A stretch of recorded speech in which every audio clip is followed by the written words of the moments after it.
Please don't take our food. My mom is sick." The words were so soft that at first, Daniel Carter thought he'd imagined them. He stopped mid-step. The grocery store was loud in the way only American supermarkets were, shopping carts rattling, a baby crying 2 aisles over, the beep of scanners at checkout. Daniel, CEO of a billion-dollar logistics company, had walked into this store the same way he walked into boardrooms, fast, focused, distracted by the weight of decisions that never seemed to end. His phone was still in his hand, an unread email glowing on the screen. Then he heard the voice again, closer this time, trembling. "Please, we didn't do anything wrong." Daniel turned. A boy, maybe 9 or 10, stood near the exit, clutching a plastic bag so tightly his knuckles had gone white. His clothes were clean but worn, the kind of clothes that had been washed too many times and handed down too many years. His sneakers had a tear at the toe. His dark eyes were wide with fear, darting between a store employee and the bag of groceries in his hands.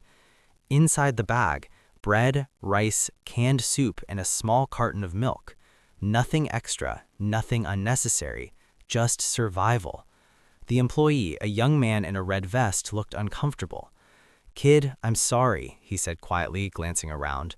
"The card didn't go through. I can't let you take this." The boy's lip quivered. "Please," he whispered. "My mom, she can't get out of bed today. She hasn't eaten since yesterday." Something twisted in Daniel's chest. He hadn't felt that feeling in years, the sharp, unexpected ache that came when reality cut through comfort. He'd grown up poor once, not this poor, but close enough to remember the taste of powdered milk and the sound of his mother crying quietly in the kitchen so he wouldn't hear. Close enough to know this wasn't an act. The employee sighed, torn between policy and compassion. He said, "I'll get my manager." The boy's eyes filled instantly with tears. "No," he said quickly, "please don't. They'll call someone. They always do." That word, always, landed heavy. Daniel slipped his phone into his pocket. He walked over. "Hey," Daniel said gently, lowering himself to the boy's eye level. "What's your name?" The boy hesitated, then answered, "Ethan." "Ethan," Daniel repeated, steady and calm. "How old are you?" "9," Ethan said, swallowing hard. "I'm almost 10. Daniel nodded, as if this were the most important information in the world. "That's a big age," he said. "You did a brave thing coming here." Ethan shook his head. "I just wanted food." The manager arrived, a woman in her 40s with tired eyes and a practiced expression. "What's going on?" she asked. Before anyone else could speak, Daniel stood. "I'll pay for the groceries." The manager blinked. "Sir, that's not—" "I know. I insist." He reached for his wallet, but Ethan's small hand suddenly grabbed his sleeve. "Please," the boy said, panicking in his voice, "don't be mad at him. He didn't steal. He tried to pay, I promise." Daniel's throat tightened. "No one's mad, and no one's calling anyone, okay?" Ethan searched his face as if trying to decide whether adults were still allowed to be trusted. Finally, he nodded. Daniel paid, not just for the bag, but for another cart he quietly filled with groceries, fresh fruit, vegetables, chicken, medicine, and vitamins. He added a gift card at the register, sliding it into the bag without making a show of it. When he handed the bags to Ethan, his arms sagged under the weight. "You don't have to," Ethan started. "I want to, but I need to ask you something first." Ethan stiffened. "I don't want to go anywhere." Daniel smiled gently. "I'm not asking you to. I just want to walk you home, to make sure you and your mom get there safe." The hesitation returned, but then Ethan nodded. They walked 3 blocks through cracked sidewalks and aging apartment buildings. The air smelled of rain and old concrete. Ethan talked quietly as they walked, as if his words might disappear if spoken too loudly. "My mom's name is Lisa. She used to work at a diner. She got sick last year, then they closed it. She tried to find other work, but," he shrugged, a child's version of adult helplessness. "Some days she can't stand." Daniel listened, not like a CEO, like a human.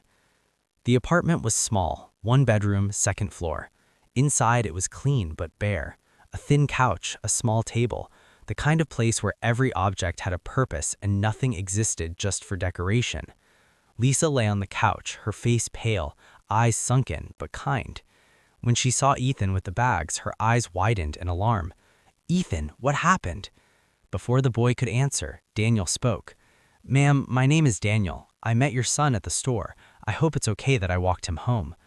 Lisa tried to sit up, wincing. "I'm so sorry. Ethan, did you—" Daniel said gently. "Everything's taken care of." Lisa's eyes filled with tears instantly. "You didn't have to do that." Daniel set the bags down. "I know, but I wanted to."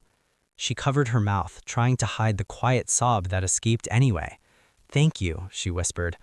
"I didn't know what we were going to do today." Daniel looked around the apartment. He saw more than poverty. He saw effort, dignity, a mother who had given everything she had and still felt like she'd failed. "You didn't fail," he said, as if reading her thoughts. She looked up, startled. "You raised a brave kid. That counts for something." Lisa laughed weakly through her tears. "He's all I have." Daniel said, "And he has you. That matters too." They talked for a while about doctors and missed appointments, about bills that never stopped coming, about fear, the kind that sat in your chest and kept you awake at night. When Daniel finally stood to leave, Ethan followed him to the door. "Thank you," the boy said again. "I won't forget this." Daniel paused. He reached into his wallet and handed Ethan a card. "If things get hard again, have your mom call me." Ethan frowned. "Why would you help us?" Daniel smiled, but his eyes were wet. "Because once someone helped me when I didn't think anyone would."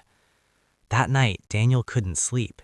He lay awake in his modern home, surrounded by everything he'd worked for, yet all he could see was a boy clutching a bag of groceries like it was the most precious thing in the world. The next morning, he made calls, not as a CEO, but as a man who refused to look away. Within weeks, Lisa had a new doctor. Her treatments were covered. Ethan was enrolled in an after-school program where he could be a kid again instead of a caregiver. Rent assistance was arranged quietly, respectfully. No cameras, no headlines. Just help. Months passed. One afternoon, Daniel received a handwritten letter. Inside was a drawing, a grocery bag with a heart on it, stick figures labeled me, Mom, and Daniel. Underneath, in careful handwriting, were the words, "Because of you, my mom smiles again." Daniel sat back in his chair and closed his eyes. In a world obsessed with power, profit, and titles, one small voice had reminded him of the truth. Sometimes the most powerful thing you can do is listen. And sometimes everything changes not because of who you are, but because you choose to care.